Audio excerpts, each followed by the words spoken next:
अगर आप पढ़ना स्टार्ट कर रहे हैं तो उसमें देखते हैं ग्रहों की गति। तो ग्रह की गति के संबंध में जो नियम रहता है वो केपलर ने दिया था, आपको पता होगा, लेकिन इसमें कहीं दे नहीं रखा, अगर दे रखा होगा तो आगे देखेंगे दे रखा है यहाँ पे ग्रहों के संबंधी में केपलर के नियम। तो केपलर ने क्या कहा था कि इसके संबंध में कुछ नियम थे। उन्होंने बताया था कि अगर प्रत्येक ग्रह सूर्य के चारों दीर्घ वृत्ताकार कक्षा में परिक्रमा करता है तथा सूर्य की कक्षा के एक फोकस बिंदु पर स्थित होता है, ये उन्होंने बताया था केपलर ने। तो अब अक्सर ये पूछा जाता है ग्रहों के संबंधी जो नियम दिए थे किस वैज्ञानिक दिए, तो उन्होंने तो वैज्ञानिक का नाम पूछा जाता है तो उनका नाम केपलर था और इन्होंने 3 नियम दिए थे, ठीक है ना।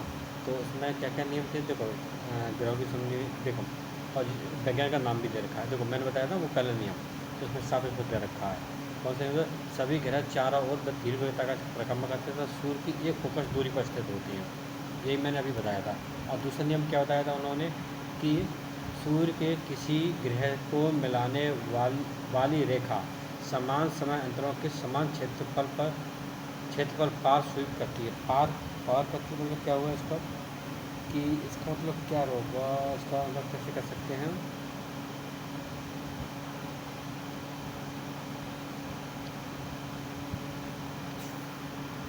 ठीक है। इसका मतलब ये है कि जैसे कोई भी ग्रह होता है तो ग्रह में क्या रहता है कि उसको एक मतलब जैसे मान लीजिए ये ग्रह है, अब कोई भी ग्रह अगर इसको पार कर रहा हो तो एक निश्चित समय होगा इस पर पार करता है। जैसे कि हम कैसे बताएं, जैसे कि हमारा क्या नाम है, हमारा चंद्रमा है, तो चंद्रमा 28 दिन में फिक्स रहता है, उसका वो क्या है पृथ्वी का परिक्रमा कर लेता है। ऐसे पृथ्वी है, पृथ्वी 365 दिन में सूर्य की परिक्रमा कर लेती है, तो उसका फिक्स रहता है कि इतने दिन में ये इतने समय में ये परिक्रमा कर लेगा, ठीक है ना। और दूसरी बात इसमें बोल रहे हैं केपलर नियम में कि क्या रहता है कि केपलर नियम की जब कोई सूर्य की और कोई भी ग्रह क्या होता है सूर्य के निकट आता है तो उसकी गति बढ़ जाती है, जैसे दूर जाता है तो उसकी गति बढ़ जाती है, ये केपलर के नियम में बताया गया है। और उसके अंदर संबंध में और कोई जैसे 3 नियम दे रखे थे, और एक और नियम देखें क्या दे रखा है, क्या 3 नियम, 2-3 नियम जो देखा देखो, हाँ वही मैंने अभी बताया था कि 2-3 नियम से स्पष्ट होता है कि सूर्य से दूरस्थ हो, ग्रह सूर्य से दूरस्थ होता है तो उसकी चाल न्यूनतम होती है। देखिए सीधी सी अभी बताई थी, अगर वो दूर होगा तो उसकी चाल बहुत कम होगी। मतलब कोई भी ग्रह है, जैसे मान लीजिए पृथ्वी है और या पृथ्वी है और ये सूर्य है, और सूर्य इसकी परिक्रमा, पृथ्वी इसकी परिक्रमा करेगी, तो मान चलो इससे दूर जाएगी तो क्या होगी, इसकी गति थोड़ी धीमी हो जाएगी, लेकिन जैसे इसके पास होगी तो तुरंत निकल जाएगी। तो वही कहना चाह रहा है कि भैया इसमें ऐसे ऐसा सा होता है। अब तीसरी हम बात करें केपलर का, तो इसमें कहा है किसी ग्रह के परिक्रमा काल का वर्ग उसके दीर्घ वृत्ताकार कक्षा के अर्धधिक कक्षा की तृतीय घाट की अनुक्रमानुपाती होता है। भैया कैसे अनुक्रमानुपाती होता है, कि मान चलिए कि इसने कहा कि कोई टी है, टी क्या है यहाँ पे, टी है परिक्रमा काल, ठीक है ना, और इसका व्युत्क्रमानुपाती कैसे रहेगा, देखो एक होता है समानुपाती, एक होता है व्युत्क्रमानुपाती। तो व्युत्क्रमानुपाती यहाँ पे ऐसा घन के अनुक्रमानुपाती होता है, अनुक्रमानुपाती को ही समानुपाती कहा जाता है वैसे तो इसको ही देखेंगे तो अनुक्रमानुपाती ये हो गया, लगा दिया। अब कह रहा है कि उसके तृतीय घात, तो भैया 2 बार तृतीय घात लगा दिया, ये तृतीय घात होगी। अब क्या है तृतीय घात के अनुक्रमानुपाती होता है, देखो क्या कह रहा है, तृतीय घात मतलब क्या होगी, औसत दूरी हो गई, मतलब घन की दूरी। अब देखो अब क्या रहता है इसमें कि सूर्य से अधिक दूरी के ग्रह जो होते हैं ना उनका परिक्रमा काल भी अधिक होता है। इसमें कहने का मतलब ये कह रहा है कि ये अधिकतम परिक्रमा काल हो गया, ये इसकी दूरी हो गई, सूर्य से जो दूर होंगे ग्रह उनका परिक्रमा काल भी उतना ही अधिक होता है, इसका मतलब। और जैसे कि एक उदाहरण की तरह बात करें कि सूर्य के निकट बुध ग्रह है, तो बुध ग्रह का परिक्रमा काल कितना है, 88 दिन का है। जबकि वही सबसे जो क्या नाम है वरुण ग्रह है ना, तो इसमें संदर्भ बात कर रहा है, देखो ठीक है परिक्रमा काल हो गया, ये क्या दूरी हो गई उससे कहते हैं सूर्य से। तो उसमें क्या कह रहा है कि जैसे बुध ग्रह होता है, बुध ग्रह आपने नाम सुना होगा बुध ग्रह का, तो बुध ग्रह के माने क्या है, सूर्य की परिक्रमा कितने दिन में लगा लेता है, 88 दिन में लगा लेता है, 88 में। वहीं बात करें वरुण होता है, वरुण क्या करता है 165 दिन में परिक्रमा लगाता है भैया, 165 दिन नहीं, 165 वर्ष में सूर्य की परिक्रमा लगाता है। तो ये बोल रहा है भैया तो सूर्य के पास होगा वो जल्दी घूम जाएगा, सूर्य से दूर होगा वो धीमे घूमेगा। तो ये होता है केपलर, इसके बारे में केपलर का है। अब बात करते हैं इसमें न्यूटन का गुरुत्वाकर्षण नियम क्या कहता है। तो देखो न्यूटन गुरुत्वाकर्षण नियम क्या कहता है कि ये आकर्षण के बारे में बताता है। कैसे आकर्षण के बारे में बताता है, कहता है कि भैया कि कोई भी बल होता है, तो कोई भी बल होता है तो कहाँ लगता है, पिंडों पे लगता है। तो बल क्या होता है, एफ होता है। पिंड मतलब कोई भी 2 पिंड मान लो, एक पेड़ M1 M2, ठीक है। अब क्या है भैया, जो बल लगेगा तो कोई भी दूरी होगी, हाँ भैया क्या दूरी होगी, दूरी उसकी वर्ग के अनुपाती होगी। तो हमने ये चिन्ह लगा दिया। कौन सा, ये इसको बोलते हैं व्युत्क्रमानुपाती। अभी था अनुक्रमानुपाती, अनुक्रमानुपाती को बोलते हैं समानुपाती। मतलब जो जैसा बढ़ेगा उसके संदर्भ में वो वैसा ही बढ़ेगा, ठीक है ना, वो था। तो इसके संदर्भ ये है, अगर R बढ़ेगा तो ये घटेगा, ये बढ़ेगा तो ये घटेगा, तो इसके मतलब ये है। अब देखो क्या कह रहा है, अगर हम इसको हटाएंगे तो यहाँ पे कोई एक नियतांक आएगा। भैया क्या नियतांक आएगा देखते हैं भैया। तो इसमें हम बात करते हैं, देखो इधर का यहाँ पे। अच्छा देखो, मैंने बताया था अभी, वही बताया शब्द से कोई चीज़ यहाँ पे लिखी है कि किसी बल पर लगने वाला आकर्षण बल, उसके व्युत्क्रमानुपाती। M1 M2 दो पिंड हैं भैया इसके, ठीक है ना। और दूरी कितनी है, R के क्या है, व्युत्क्रमानुपाती दे रखा है। अब इसको हटाएंगे नियतांक को हटाएंगे तो इस पर कोई नहीं, इसको समान व्युत्क्रमानुपाती को हटाएंगे तो यहाँ पे क्या लेना पड़ेगा, यहाँ पे लेना पड़ेगा एक नियतांक। कौन सा नियतांक लेना है भैया, कोई तो नियतांक लेना पड़ेगा। तो देखिए यहाँ पर हम नियतांक ले रहे हैं, तो इसमें नीचे भी दे रखा होगा। तो नियतांक क्या होता है, F बराबर, यहाँ पे G ले लिया, M1 M2 ये दो पिंड हो गए, दूरी इसकी R हो गई, R इसका M2 है। आप ध्यान रखना, द्रव्यमान है, दो पिंड है, दो पिंड के बीच में जो लग रहा है बल, उसके बारे में बात कर रहे हैं, ठीक है ना। अब क्या, यहाँ पे जो नियतांक लेंगे ना, तो नियतांक क्या होता है, सावर्त गुरुत्वाकर्षण नियम होता है। उस नियतांक का एक मान रहेगा। तो भैया क्या मान रहेगा इसका, जो नियतांक लिया है G का। तो देखो इसमें एक नियतांक का फिक्स मान रहता है, ऐसे बोलते हैं G बराबर कितना रहेगा, 6.67 इंटू 10⁻⁻11। अब 11 क्या रहेगा भैया, ये रहेगा newton metre square into kilogram square, ठीक है। तो आपको याद रखना है, इसका नीचे भी दे रखा होगा, इसमें साबित कर देखो। ये हमने लिया, हमने जो वही क्वेश्चन है जो हमने की, और इसमें एक नियतांक ले लिया। नियतांक लेने के बाद में जिसका जो ऐसा ही मात्रक निकाला गया, तो ऐसा ही मात्रक आपको साथ में दे रखा है। देखिए न्यूटन मीटर स्क्वायर और किलोग्राम, इसका जो जी का मान है 6.6 × 10⁻11, और उसका ये मात्रक याद रखना है आपको, ठीक है ना। आप बात करते हैं पृथ्वी, मतलब गुरुत्व और पृथ्वी का गुरुत्वीय त्वरण, ठीक है, उसके बारे में बात करते हैं। अब गुरुत्वीय त्वरण और पृथ्वी गुरुत्वीय त्वरण के बारे में क्या बात करते हैं, इसके बारे में देखते हैं हम दोनों। क्या कहता है भैया, जो गुरुत्व होता है ना, तो क्या न्यूटन के गुरुत्वाकर्षण के अनुसार क्या दो पिंडों के बीच में एक आकर्षण बल कार्य करता है, ठीक है ना। ये कह रहा है, गुरुत्व के आधार कह रहा है कि देखो इसमें क्या कह रहा है, वह आकर्षण बल जैसे पृथ्वी किसी वस्तु को अपनी ओर खींचती है, तो पृथ्वी किसी अपनी ओर कब खींचेगी, जब भी उसका गुरुत्वाकर्षण का बल उत्पन्न होगा, ठीक है। स्पष्ट है कि गुरुत्व और गुरुत्वाकर्षण बल एक ही विशिष्ट उदाहरण है। जैसे कोई वस्तु मुक्त रूप से फेंकी जाती है, छोड़ी जाती है, तो वो पृथ्वी गुरुत्व के कारण पृथ्वी की ओर गिरने लगती है, तथा उसके गिरने के वेग के बराबर बढ़ता जाता है। मतलब जैसे जैसे वस्तु गिरेगी उसका वेग उतना ही तेज बढ़ता जाएगा। अतः गति में त्वरण उत्पन्न हो जाता है। इस त्वरण को पृथ्वी का गुरुत्वीय त्वरण कहते हैं। इसे जी से मतलब स्मॉल जी से प्रदर्शन करते हैं। वो अभी हमने पढ़ा क्या था, वो पढ़ा था हमने कैपिटल जी, ठीक है। तो गुरुत्वीय त्वरण का जो मात्रक होता है मीटर इंटू सेकंड पर स्क्वायर होता है। अब जी और कैपिटल जी और स्मॉल जी में संबंध बताया है। मतलब एक जी है और दूसरी जी कौन सी है, ये कैपिटल जी है। एक है गुरुत्व त्वरण, एक है गुरुत्वाकर्षण जो नियतांक है, ठीक है। अब इन दोनों को कैसे स्पष्ट करेंगे देखते हैं। अगर कोई हमारे पास फॉर्मूला हो तो उसके बारे में इसमें क्या दे रखा है, कोई फॉर्मूला दे रखा है, तो इसमें क्या उसमें इसका मान दे रखा है भैया, सीधा सीधा मान दे दिया, ये कर दो, ये कर दो, ये काम कर दो। तो ये तो नहीं, हम कोई दूसरा फॉर्मूला हमारे पास होगा तो हम उसे कुछ सॉल्व करेंगे, और नहीं होगा तब किसी हम देख लेंगे। तो इसका 1 मिनट, चलिए हम आगे बढ़ते हैं। तो इसका ये फॉर्मूला इसी तरह से कोई ज्ञान करना पड़ेगा। आगे बढ़ते हैं, आगे देखते हैं इसमें क्या दे रखा है। कि आगे इसमें कहा है कि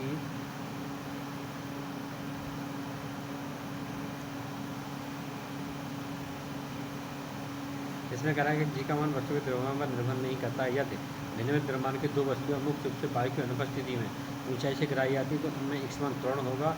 यदि भाई एक ही ऊंचाई से गिराई है तो पृथ्वी पर एक साथ पहुँचेंगी। हालांकि वायु की उपस्थिति में उत्प्लावन बल प्रभाव में श्यान आकर्षण के कारण वस्तुओं के त्वरण भिन्न भिन्न होंगे, यानी कि उनकी गति होगी भिन्न भिन्न होगी। यदि सामने में भारी वस्तु पहले पहुँचेगी और हल्की वस्तु मतलब थोड़ी बाद में पहुँचेगी। तो इसका मतलब ये कहने का मतलब पृथ्वी के ऊपर अथवा नीचे जाने पर जी के मान में परिवर्तन होता है। मतलब हम पृथ्वी से ऊपर जाएँ नीचे जाएँ तो जी के मान में परिवर्तन होगा। कैसे होगा देखते हैं। पृथ्वी पर तक जी का मान विषुवत रेखा से सबसे कम होता है। पृथ्वी का मान होता है ना, तो विश्व कह रहा है कि भैया जो विषुवत रेखा है वहाँ पे सबसे कम होगा, ध्रुवों पर सबसे ज़्यादा होगा जी का मान। जी क्या है, जी भैया गुरुत्व है, गुरुत्व का मान सबसे ज़्यादा बता रहा है। तो जी के मान भैया कैसे परिवर्तन होता है देखो। जी का मतलब क्या हो गया, गुरुत्वाकर्षण जो गुरुत्व रहता है, गुरुत्व हमारा कितना रहता है, जी बराबर रहता है 9.8 इन सेकेंड, मतलब 9.8 सेकेंड रहता है, मीटर प्रति सेकेंड रहता है, मीटर इंटू प्रति सेकेंड, मतलब इसका मान रहता है किसका, गुरुत्व का। और मैंने उसका कैपिटल जी का मान और बता दिया था, वो अलग मान था, ठीक है। अब इसकी आगे बात करते हैं जी के मान में कैसे परिवर्तन होता है। भैया ये कह रहा है कि जी के मान अगर पृथ्वी से आप ऊपर या नीचे जाओगे तो परिवर्तन होगा। कैसे ऊपर हो जाएगा, जैसे कि जो पृथ्वी है, अगर इससे ऊपर जाएगा तो जी का मान परिवर्तन हो जाएगा, नीचे जाएंगे जमीन के नीचे तो परिवर्तन हो जाएगा। कैसे होगा कि ऊपर या नीचे जाने पर क्या है, जी का मान घटता है हमेशा, मतलब गुरुत्वा जो गुरुत्व होता है गुरुत्व घट जाता है, नंबर 9.8 तो कम हो जाएगा। अब कह रहा है कि भैया अगर हम ध्रुवों पर चले गए, ध्रुव पे तो ध्रुव पे जाओगे ना आप, यहाँ पे तो यहाँ पे आपको ठंडी लगती है, बहुत ज़्यादा कपड़े पहन लेते हो, तो सीधी सी याद रखो ना कि यहाँ पे गुरुत्व का मान ज़्यादा होगा। और यहाँ में उन्हें विषुवत रेखा है बीचों बीच में, तो वहाँ का क्या है, गुरुत्व का मान आपका कम हो जाएगा, क्योंकि वहाँ पर बहुत ज़्यादा गर्मी, मतलब तो समझने के लिए बता रहा हूँ कि बहुत ज़्यादा गर्मी लगेगी तो क्या होगा, आप कपड़े उतार देंगे तो वहाँ पे जी का मान कम हो गया, मतलब ये सीखने के। लेकिन एक्चुअल में क्या है, जी का मान कम कहाँ होता है, विषुवत रेखा पर अधिक होता है ध्रुव पर। और सीखने के लिए बताया कि जहाँ पर ज़्यादा कपड़े पहनेंगे तो वहाँ पर अगर वजन बढ़ जाएगा, तो इसलिए क्या होगा, ध्रुव ध्रुव मतलब परपट्टी है, इसलिए वहाँ पर मान ज़्यादा हो जाता है। अब घूर्णन गति बढ़ने पर जी का मान कम हो जाता है, और घूर्णन गति कम हो जाएगी तो क्या होगा, तब भी मान उसका, तब मान उसका बढ़ जाता है, मतलब गति बढ़ने पर मान कम हो रहा है और घटने पर क्या बढ़ रहा है, ठीक है ना। और दूसरी बात ये कि आप सबसे अच्छी बताएं कि अगर कोई भी, मतलब पृथ्वी पृथ्वी अपनी, जो पृथ्वी है ना, पृथ्वी अपनी गति पर 17 गुनी, मतलब 17 गुना जैसा घूम रही है ना, उसका 17 गुना अधिक तेज़ घूमने लग जाएगी तो क्या होगा, उसको कोई मतलब गुरुत्वाकर्षण रहेगा, सब चीज़ भारीनता आ जाएगी और सब चीज़ अपनी मतलब हवा में तैरने लगेगी, मतलब उस पर किसी वस्तु का मतलब भारी शून्य हो जाएगा, सीधी से किसी वस्तु में कोई भार नहीं रहेगा। ये यहाँ पे कहने का मतलब ये है, अगर वो 17 गुने घूमने से लग जाए तो। और इसी में बात करते हैं कि लिफ्ट अगर ऊपर जा रही है तो उसका भार होगा, भार भार महसूस होगा अपने व्यक्ति को। अगर कोई व्यक्ति लिफ्ट में है, अगर वो लिफ्ट से ऊपर जा रहा है तो उसको भार महसूस होगा, नीचे आ रहा है तो भार उसको कम नहीं होगा। अगर एक समान वेग से ऊपर और नीचे जाती है तो उसमें कोई भार नहीं होगा।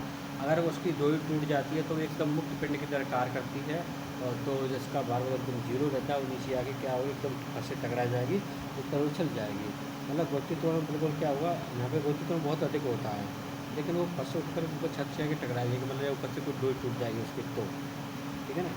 अब आगे बात करते हैं इसमें क्या दे रखा है, उपग्रह की कच्ची चाल। भैया तो उपग्रह की कच्ची चाल में देखते हैं, तो उपग्रह की कच्ची चाल क्या होती है कि क्या होता है कि उपग्रह की कच्ची चाल उसकी पृथ्वी की तल से ऊंचाई पर निर्भर करता है। कैसे निर्भर करता है, जैसे आपने देखा होगा जो उपग्रह छोड़े जाते हैं हमेशा 36 ऊंचाई पर छोड़े जाते हैं, जिससे सिंक्रोनाइज या फिर क्या कहता है कुछ और नाम दिए जाते हैं।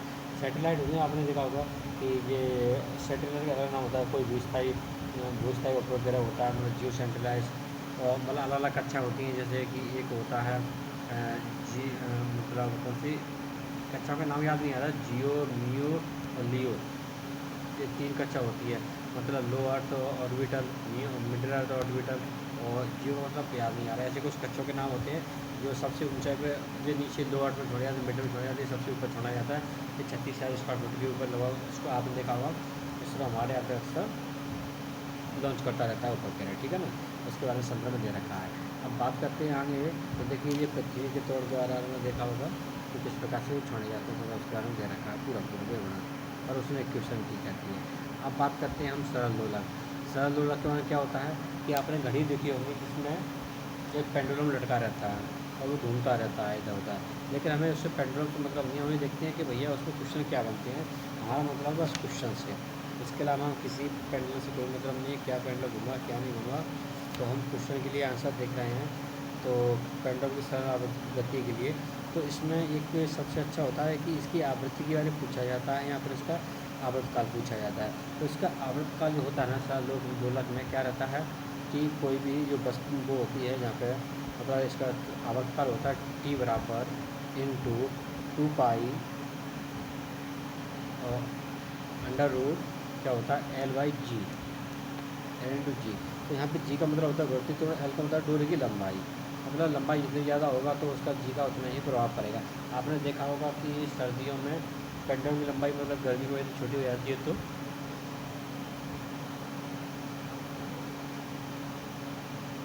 तो काफ़ी देर, मतलब उसमें आपने उसका समय वो देखा होगा, मतलब ऐसे आप इससे छोड़िए, आप देखते हैं इसमें पेंडुलम के हिसाब से क्वेश्चन देखते हैं कि ये मतलब कैसे कैसे क्वेश्चन। जैसे इसमें क्या रहता है कि अगर कोई भी घड़ी होती है या फिर आपने पेंडुलम के हिसाब से बात कर रहे हैं हम, कि जिसमें क्या होता है जैसे टी आवर्तकाल बढ़ जाता है, किस कारण बढ़ जाता है। जैसे कि वो लड़की है, हम टी अपवर्ड की बात करते हैं, तो झूला झूल रही है, झूला झूल रही है, तो क्या हो गया, अचानक वो खड़ी हो जाती है। तो क्या होगा, जैसे वो खड़ी हो जाएगी तो उसका ग्रोथ तो क्या होगा, खड़ी हो जाती है तो वो ग्रोथ तो ऊपर की ओर उठ जाएगा। इससे क्या होगा, उसकी प्रवाही लंबाई घट जाएगी और झूले का आवर्तकाल घट जाएगा।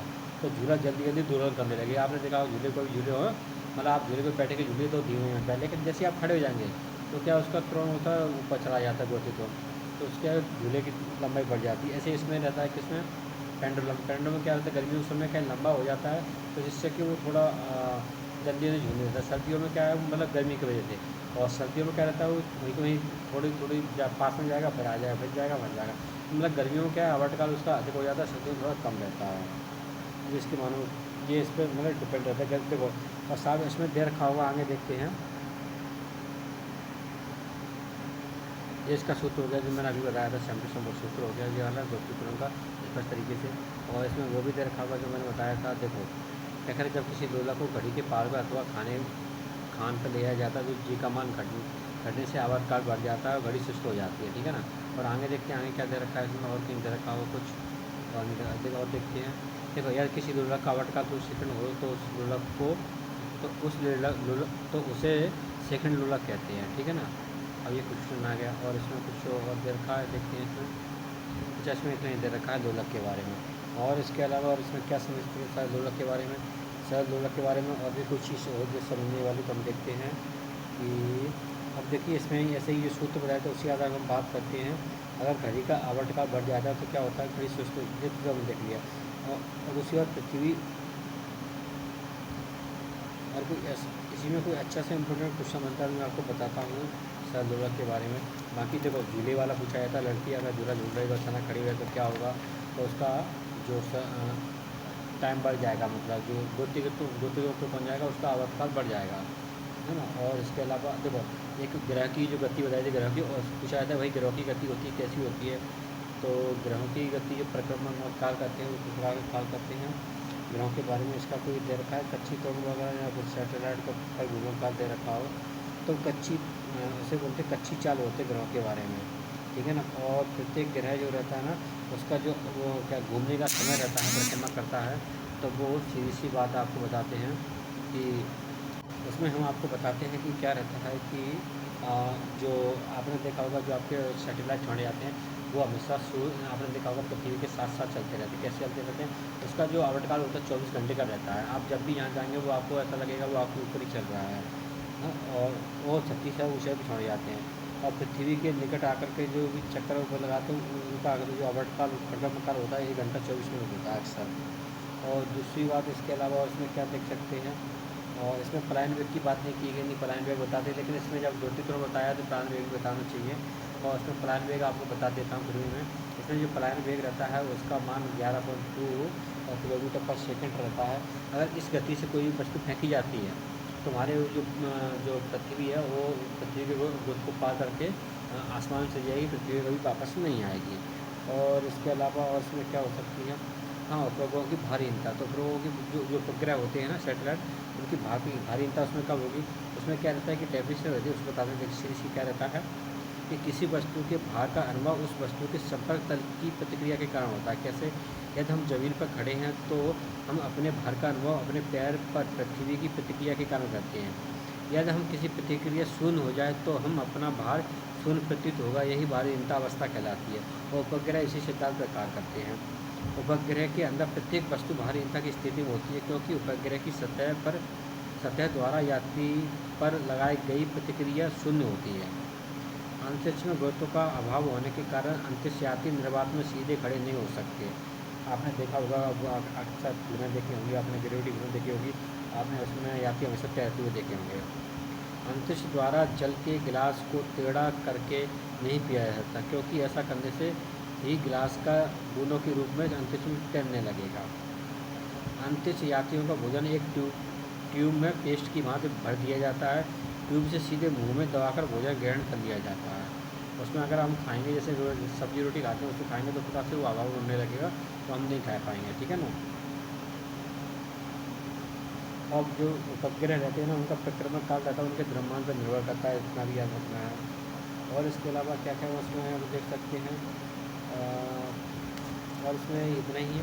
और अगर बाकी कोई भी अच्छी होगी तो हम इसको एक बड़ा लेक्चर करके, मतलब उसको बोलते हैं मैराथन क्लास, उसके माध्यम से हम कंप्लीट करेंगे। तो आज के लिए इतना ही, और दूसरी अगर कोई भी क्लास हुई तो उसे देखेंगे।